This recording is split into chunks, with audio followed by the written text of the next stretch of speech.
All right, guys. The fight of the night, no secret. Caceres versus Pineda. And the performances of the night were a little tougher, but we went with Miller and Naimov. They all won $50,000. Awesome. Congratulations to them. John Morgan, good to see you again, buddy. Good to see you. Main event, obviously kind of went down to the wire. First time for Amir Abazi in a main event. I guess, what did you think of his performance and just the fight overall? Yeah, I thought it was a super close fight. I felt like both guys needed to win the fifth round, and I was right. It was very, very close and split decision. Yeah. Heading into the fight, Amir had said, man, he wanted to win, and then he wanted to be next for the title. He called for it in there. Is that the type of performance you think could get him a title shot? Well, I mean, you know, when you talk about performance, you know, as a fight fan, forget about, you know, my position in the company as a fight fan. I would have liked to have seen a lot more, you know, both guys be more aggressive. But when you look at who he's fighting, I mean, to be fair too, I mean, some of the grappling in that fight was unbelievable. Like, serious high-level grappling by both guys. It was a good fight. It was a solid, good fight. What is he, ranked number 7? 7 coming in, yeah. Yeah, coming in and taking on, you know, beat number 3. One of the top 3 guys in the world. Yeah. So there's some confusion, I guess, right now. Like, Brandon Royval has said that he's the backup for the flyweight title fight coming up. I don't know if you can make that official or if it is beneficial, but if that's the case, when a guy's a backup like that, are they kind of next if he's not needed this summer? I mean, there's no guarantees that anybody's next. You know what I mean? There's a lot of things that are factored into who's next. There's so much shit that goes on behind the scenes, and you know, no. Long-winded answer, no. I mean, not to mention we still got to have the title fight first anyway, right, and see what happens. Exactly. But one other thing I did want to ask you about the flyweight division, have you gotten any firm commitment from Davison Figueiredo? There was talk about moving to bantamweight and then saying... I have no idea what's going on with any of that shit, no.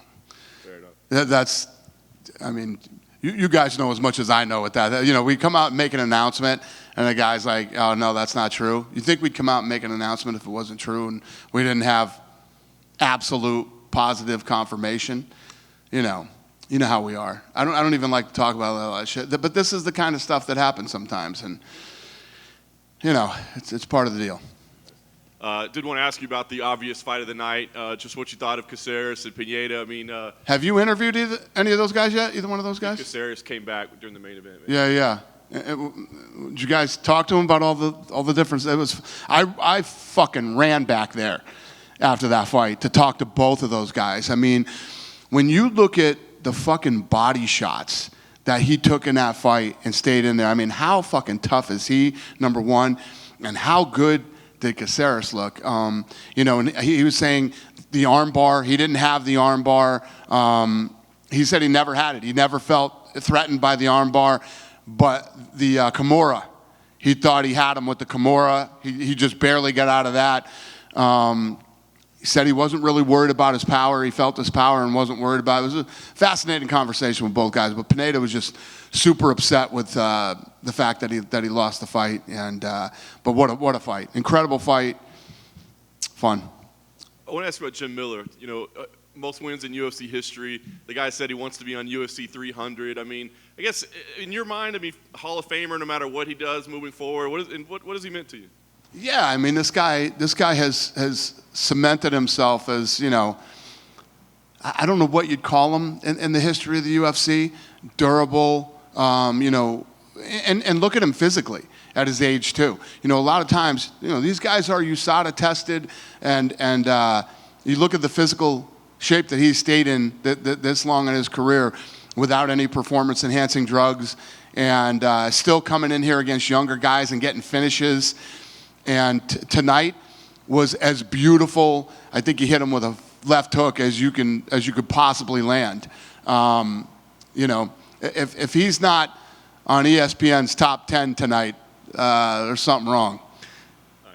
Nice. Just 2 last ones for me. I wanted to ask you about Tim Elliott. You know, he tweeted earlier today, and then he kind of deleted it, that he wasn't able to get tickets for his family, and he was frustrated and upset about that. I guess, can you So what happened there, and what is the policy? Are fighters supposed to get tickets to fights? Yeah, the main event does. When we're here at the Apex, the main event gets tickets. It's absolutely consistent with every fight that we have here. Did you have a chance to talk to him? I know he's had kind of a rough stretch. Okay. I did not. Last thing I want to ask you about Tajikistan. Suddenly it seems, they're filling up stadiums in the middle of the night, watching these fighters for their country. When you see things like that, do you start thinking, let's go do an event over there? Maybe let's see what the logistics of it can. Let me tell you what happened. We were in New Jersey for the fight in Jersey, and I stayed in New York. And it was a beautiful day out. Me and my crew, we walked down to the park. I was getting fucking mobbed by Tajikistan guys talking about Muhammad. And it was crazy. I mean, literally, there were guys running from the middle of the park, from all over. Yeah, that place is fucking red hot. And you know, talk about a group of people that support their guys. It's fascinating. But, I mean, when I saw the video today, that's why I posted it. It's so cool when you see stuff like that. You know, some of these guys, any of the stands, okay? If they come from a stand, the people are fired up and excited, and you know, I love this. I would love to be there for something like that when one of their guys are fighting. You know, I don't know if they have arenas that they go in, but they watch it on a big screen. Very cool. I love that shit. Yeah. Hi, Dana. Hi. There were quite a few fighters that came back here talking about a potential fight in Sao Paulo in November. I'm wondering if you could confirm that. About a potential fight where? Sao Paulo in November. Sao Paulo. I don't know yet. And do you have any update on Jon Jones? I know there's been a lot of talk about maybe matching him with Sergey instead of Stipe. Is there anything you can give us on that? Yeah, you know, some of the fights that are happening, people keep asking us about the fights that are happening in the fall. We're still making fights for the summer, you know what I mean? Obviously, we have plans and targets and what we would like to happen, and you guys are already aware. I would like November Jon Jones to fight somebody in Madison Square Garden. One of the things that I want to kind of point out with you guys that happened recently, and I like Tyson Fury. I have a great relationship with Tyson Fury. So there's this debate right now about the baddest man on the planet, right? And Jon Jones is the baddest man on the planet. There's no doubt about it. So when you talk about who the baddest man on the planet is, if two guys fought in a fight, who would win? If you want to discuss another possible baddest man on the planet, it would be Tyson Fury, okay, in a boxing arena. And we all know that if Jon Jones boxed Tyson Fury wins. All these boxing guys want to talk about this, and they want to keep it in the ring. I'm telling Tyson Fury, whom I respect very much, if you really want to find out who the baddest man on the planet is, I will make that fight. I will make Jon Jones versus Tyson Fury in the octagon. And, you know, we'll figure out. We figured out how to pay Floyd. We'll figure out how to pay you too, Tyson. So the offer is out there. If you want to do it in the UFC, I know he was messing around with MMA for a little while there. Let's do it. Let's answer the question. But these guys aren't boxing. It's just for these guys to go in and box. You either want to fight. You want the title of baddest man on the planet. Let's do it. I'm in. Would you prefer that fight over Stipe? No. I'm just saying. This is out there right now. I know he just called Joe Rogan a dickhead or something, you know, because Rogan said that Jon Jones would win. I'm saying instead of, you know, speculating, we could all talk about this forever. There's only one way to find out. Let's do it. I'm willing to do it. Tyson can call me himself. He has my number. We have a good relationship. Or Tyson's people can call me and we'll get it done. Going back to Jim Miller, and you look at some of the numbers, you know, the first to reach 25 wins, he now has 42 fights and all these crazy longevity records. Do you think that's going to be harder and harder for fighters to match in the future going forward, just for the way that the sport evolves and the talent levels? Are these numbers going to be numbers that we think once they get established, they might never get broke? It's a great question. It's a great question because when you think about, baseball, the NFL, and all this stuff, it's like, what quarterback is going to break Tom Brady's records? You know what I mean? What quarterback is going to be around as long as Tom Brady? The difference is like Brady is looked at as the greatest football player to ever play. Jim Miller is doing astonishing things in the fight business. It's so same but different. You know what I mean? Yeah, I guess his records will be tough to break. But, you need guys like that to kind of set the bar. And then we got people coming up that will try to break those records. Awesome. Alex Pereira said recently that a light heavyweight title shot is guaranteed if he beats Jan Blachowicz at UFC 291. Is that true? Nothing is ever guaranteed. But, yeah, if he beats Jan, he's in a pretty damn good spot. Not a bad place to be if you beat Jan. Thanks, Dana. Yep.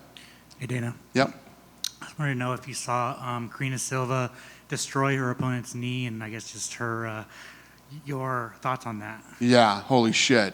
First of all, I hate heel hooks, man. They completely freak me out. If anybody ever put me in a heel hook, I would tap before they even put any pressure on it. But the way she sort of transitioned into that heel hook was very impressive, and I actually think it happened a little too fast for her to tap. But yeah, very impressed. Actually, she was on the list tonight for bonuses too. She didn't make the 50, but we're going to take care of her.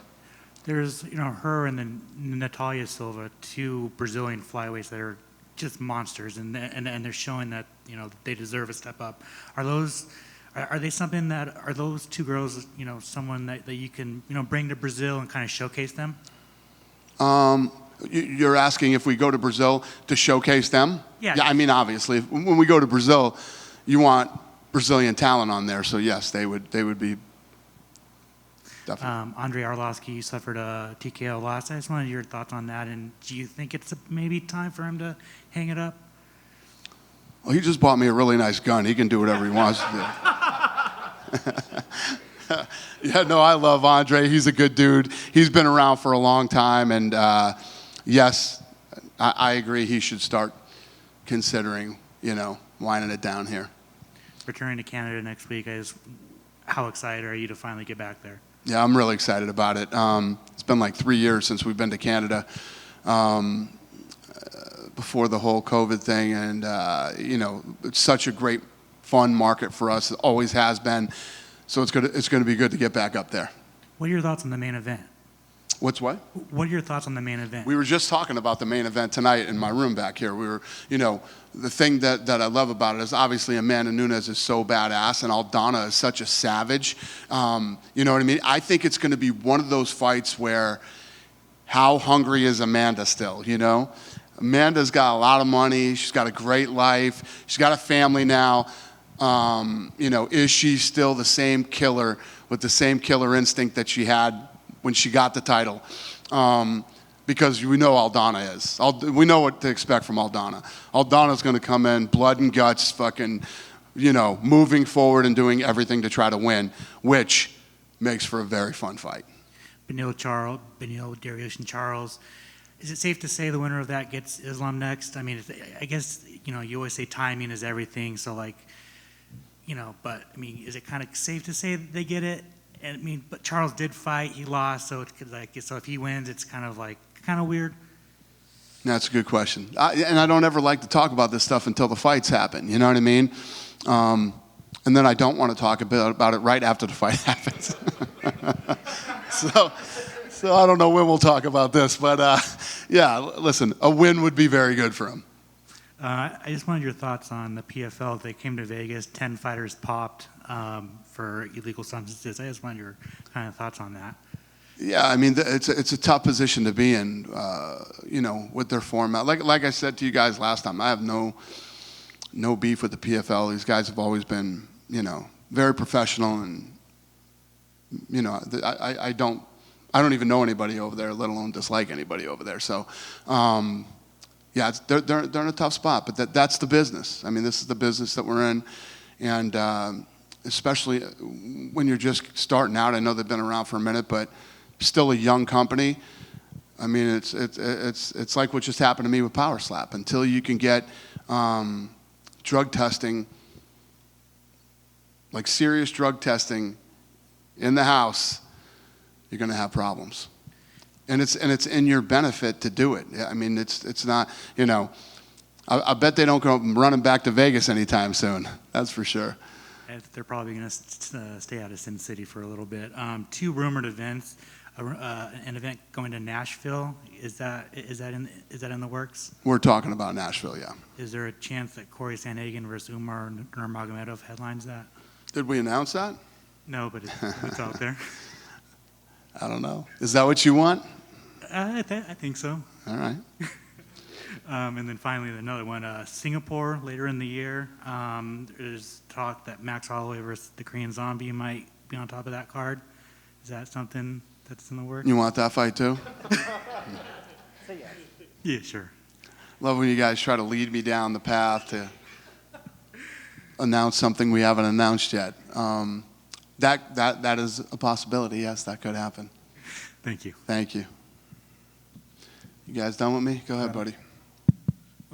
Karine Silva, the Brazilian fighter, she fought her second fight tonight, and she won both victories by finish, by submission. I know just 2 fights, but maybe it's too early for that. But how do you see her, so far at least, her beginning in the UFC, and how do you see her future? Like when you see, you have been doing that for 20 years, but how do you see when you see a fighter like that, so aggressive? Her future looks pretty damn good to me. She's a beast. Like I was saying earlier, that transition to that heel hook was so fast and so nasty. I hate to see anybody get caught in a heel hook. It's and you know, not tap in time. It's a minimum 9 months. You know what I mean? When you got to mess around with your knee, and it sucks. But for her, yes, I don't want to go off on the other way here, but for her, absolute savage, beast, yeah. Her future looks pretty good. You did mention that she was close to get the bonus, and how close was she to get the bonus? I mean, was she the number 5 or something like that? How does? Well, yeah, she's gonna get a bonus. She just didn't get the 50,000. I mean, when you look at, you know, Mohammed came in on late notice and got a finish, and Jim Miller's old as hell and pulls off fucking unbelievable. I mean, 1-punch knockout left hook against a young, tough guy. And her submission was beautiful. And there's no doubt that, you know, sometimes we'll do all bonuses, but there's no way in hell you can't give Caceres and Pineda fight of the night. I mean, that was an absolute dogfight. Pineda was tough as nails and ate some of the... How about when Caceres stepped over and hit him with the body shot after he'd already hurt him to the... I mean, you don't not give those guys fight of the night. So you have to make these tough decisions sometimes, but we'll take care of her.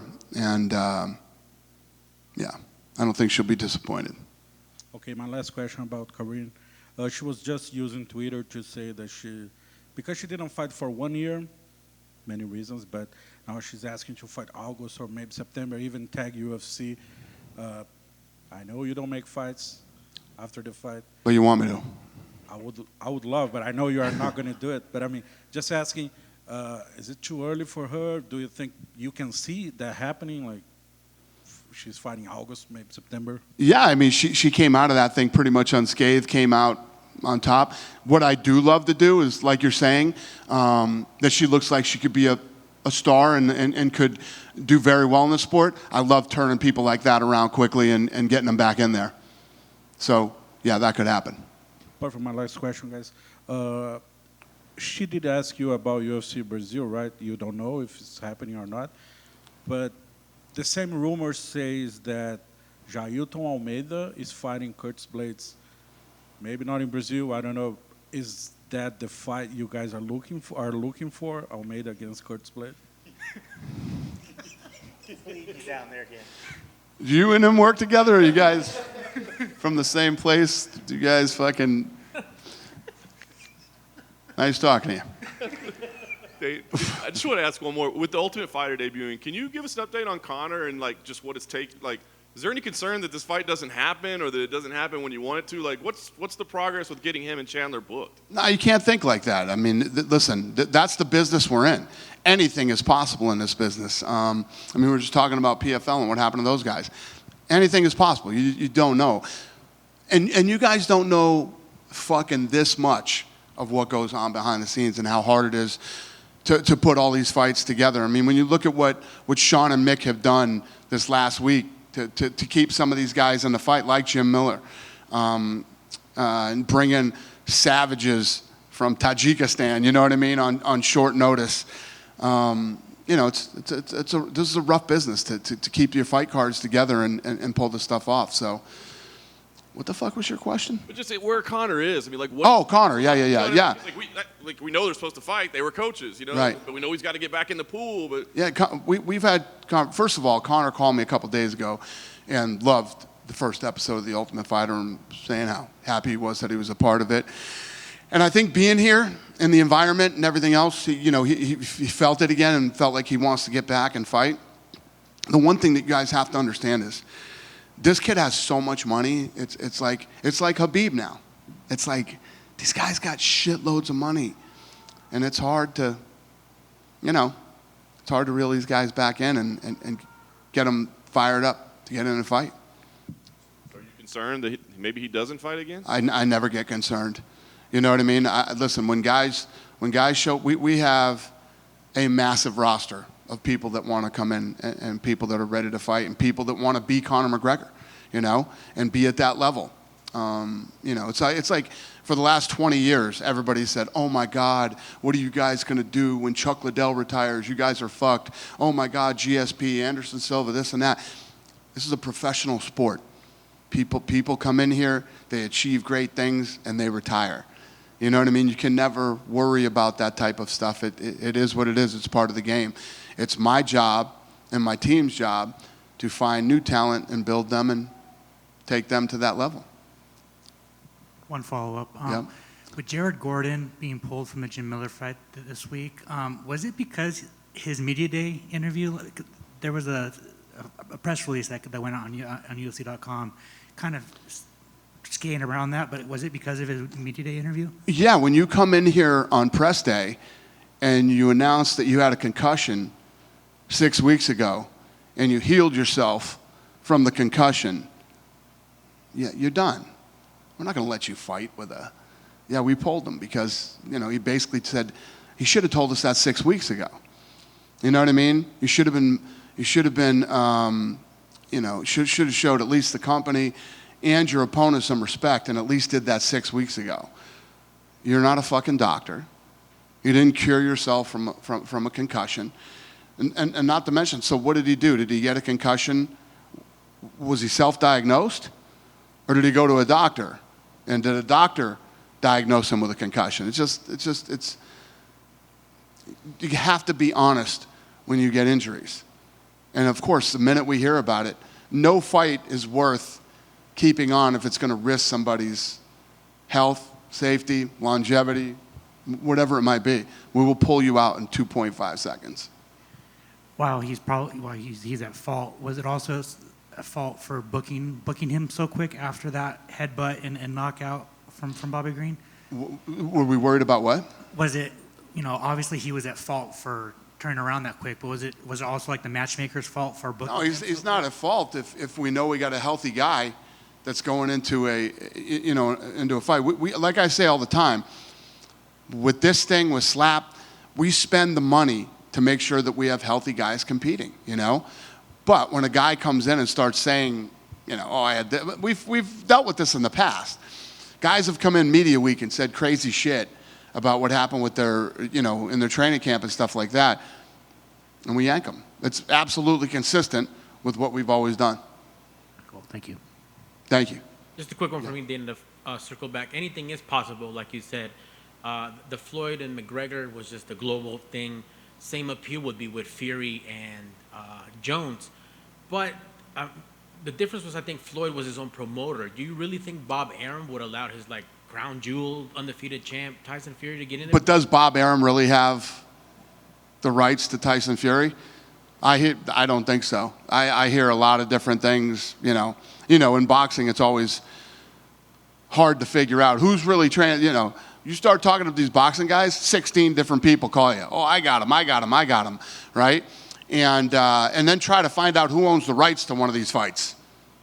Good luck. You know what I mean? We've looked at some of these libraries from boxing because I love boxing so much. So many different people own the rights to the fights. It's fucking nuts. So who knows? Great question. I don't know. But if they're serious and he really wants to, crown the baddest man on the planet and find out who really is, we could all debate. It's like the old fights. Would Marciano beat Ali? Would this guy have done that? And all this shit. There's one way to find out. Let's do it. I want to do it. Jon Jones wants to do it. Tyson Fury has said he would do it. Let's make it happen. That'd be awesome. Thank you, sir. I'd fly to that anywhere. What's that? I would fly to that one anywhere. I'm with you. I'd like to see it. It would be fun. And it would be, it would be for, I think what it should be is it should be for the UFC heavyweight title. And, if Tyson Fury wins it, he fucking walks away with that thing. You know what I mean? But it would really be, obviously that title would be on the line, but it would be who is the baddest man in the world. I hope he could make 265 because he fights at like 300. That's a good point too, It would be amazing either way. Thank you, sir. Yeah. It's out there, and it's done with no disrespect to him. I hate arguing about shit. I believe that Jon Jones is the baddest man on the planet right now. The other argument you could make is Tyson Fury. So if they really, let's not argue about it. Let's not call each other names and shit. Let's do it. Let's do it. Good night, you guys. Thank you.